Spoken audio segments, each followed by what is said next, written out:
नाशिकमधील भोंदूबाबा अशोक खरातचं प्रकरण सध्या देशासह राज्यभरात चांगलंच गाजलंय। नाशिकमधील विकृत भोंदूबाबा अशोक खरात प्रकरणावरनं सध्या राजकीय वर्तुळात अनेकांचे धाबे दणाणलेत। याच दरम्यान शिवसेनेच्या प्रवक्त्या शीतल म्हात्रे यांनी सोशल मीडिया पोस्टच्या माध्यमातून मातोश्रीवर निशाणा साधलाय। क्रूरकर्मा खरातला दिली गेलेली पाण्याची जोडणी ही मातोश्रीच्या मॅडमच्या आग्रहाखातर देण्यात आली होती म्हणे। यही तो नाही ताज का राज उबाठाला हा प्रश्न विचारलाच पाहिजे। ताज का राज फुटला तर यांच्या तोंडचं पाणी पडेल असं ट्विट शीतल म्हात्रे यांनी केलेलं आहे। त्यांनी आपल्या ट्विटमध्ये काय म्हटलेलं आहे पाहूया।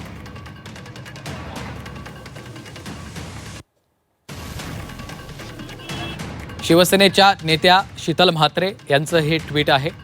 क्रूरकर्मा खरातला दिली गेलेली पाण्याची जोडणी ही मातोश्रीच्या मॅडमच्या आग्रहाखातर देण्यात आली होती म्हणे। यही तो नाही ताज का राज उबाठाला हा प्रश्न विचारलाच पाहिजे।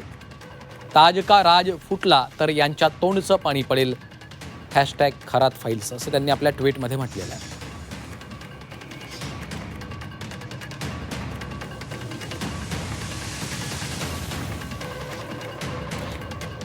तर या संदर्भात सुषमा अंधारे यांनी देखील शीतल म्हात्रे यांना उत्तर दिलेलं आहे।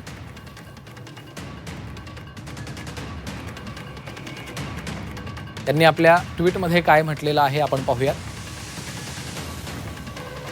एप्रिलच्या दुसऱ्या आठवड्यात विधान परिषदेच्या काही जागा भरायच्या आहेत। राज्यसभेच्या निमित्ताने एका 4थ्या-5व्या फळीतल्या महिलेने ज्या पद्धतीने नीलम गोऱ्हे किंवा शीतल म्हात्रे या बायकांचा सेल्फ गोल केला ते पाहता आपण गाफील राहून चालणार नाही असं या तथाकथित स्वयंघोषित शिंदेंच्या निकटवर्ती यांना वाटतं।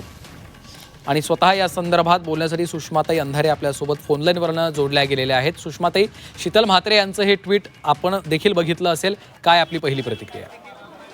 मुळात त्यांच्या ट्विटला मी काही उत्तर द्यावं, त्याला काउंटर करावं एवढ्या काही ते कुवतीचं ट्विट नाही। त्यामुळे मला त्याच्यावरती फक्त ती केविलवाणी धडपड बघून हसायला येतं।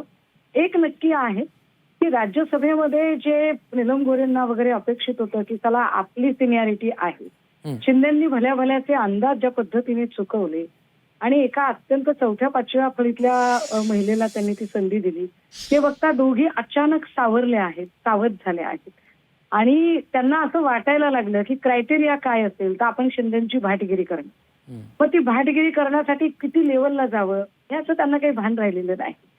5 वेळा आमदारकी दिलेल्या नीलम गोऱ्हेंकडून मला अपेक्षित होतं की निरोप समारंभात त्या स्वतःबद्दल बोलतील, स्वतःच्या कामाबद्दल बोलतील, मणिपूरच्या प्रश्नावर बोलतील, खरात प्रकरणात महिलांच्या लैंगिक शोषणाबद्दल बोलतील। याच्यावर न बोलता त्यांना शिंदेंची भाटगिरी करावीशी वाटली। यातच सगळं काय ते सामावलेलं आहे आणि म्हणून मी दोघींनाही फार प्रेमळ सल्ला दिलाय की सावरून घ्या स्वतःला। नाही, पाण्यावरून जो काही मुद्दा उपस्थित झालेला आहे त्यांनी तो उपस्थित केला की पाण्याची जोडणी आणि थेट मातोश्रीच्या मॅडमचा उल्लेख ते करतायत। आहे या सगळ्यांचा प्रॉब्लेम असा आहे की मातोश्रीचं ग्लॅमर आणि जी माऊली कधीच कुणाच्याही अध्यात्मध्यात नसते तिचं नाव घेतल्याशिवाय यांना राजकारण पुढे सरकवता येत नाही। ज्या 4थ्या-5व्या फळीतल्या बाईंना त्यांनी संधी दिली त्याही बाईंनी ते हेरलेलं होतं। कदाचित म्हात्रे आणि गोऱ्हेंपेक्षा त्या जरा जास्त चतुर निघाल्या म्हटलं पाहिजे आणि त्यामुळे त्यांना ते बोललं पाहिजे। सतत मातोश्री मधल्या महिलांचा उल्लेख केला पाहिजे।